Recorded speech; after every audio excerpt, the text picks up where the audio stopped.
In 1872, George Smith, a researcher at the British Museum, was laboriously putting together jigsaw-like pieces of the Babylonian tablets found at Nineveh. One night, Smith came across a large fragment with only one side legible. He was stunned to read the story of a man who built an ark to escape a devastating flood, who brought on board animals of all types, who sent out birds to see if the waters had receded. Smith had stumbled across one chapter of a much longer tale, the Epic of Gilgamesh, inscribed in clay no later than the 17th century BC. He announced his discovery on December 3, 1872, at a meeting of the Society of Biblical Archaeology in London. On reading this and deciphering this, the effect on both the individual who read it and the audience who received the reports was astounding, because here, for the first time, was practically verbatim written confirmation that the stories contained in the Bible had a currency outside the Bible.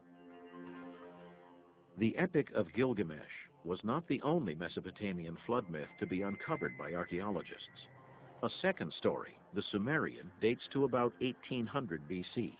A third, the Atrahasis epic, was etched in clay around 1700 BC, but is actually much, much older.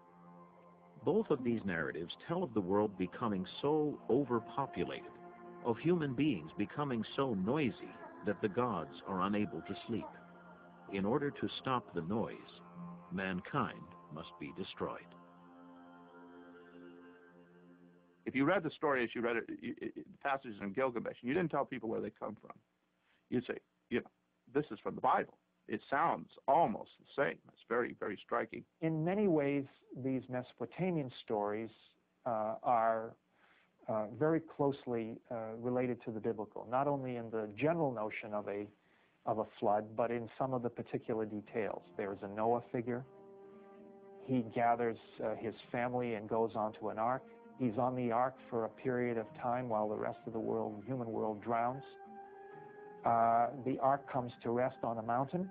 And there are some pretty startling points of comparison between the two, which suggest that they must have commonalities that are not accidental but share either dependency or a third tradition that may have informed both.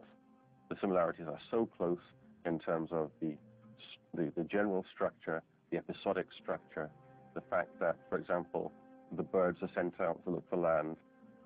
This occurs in both the biblical narrative and the cuneiform narrative.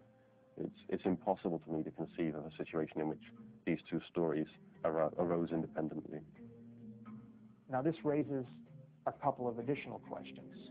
Who had it first, Mesopotamia or the biblical world? What's very clear about these stories from Mesopotamia, especially Atrahasis, is that they can be dated very accurately, or relatively accurately, at least in a couple of their versions, to the early 2nd millennium BC. So there's very little doubt that the Mesopotamian literary tradition, which includes these flood narratives, is much older than the Hebrew one. Here we have the smoking gun. Here we have discovered, with the Mesopotamian material, a story which we now know is far, far older than the biblical version. Flood stories hundreds, if not thousands of years older than the Bible? How is this possible? So there was no doubt that these stories are moving around in actual tangible tablets. And so no doubt these Canaanite peoples and later the Israelite peoples were aware of the stories as good stories, as stories that dealt with fundamental problems.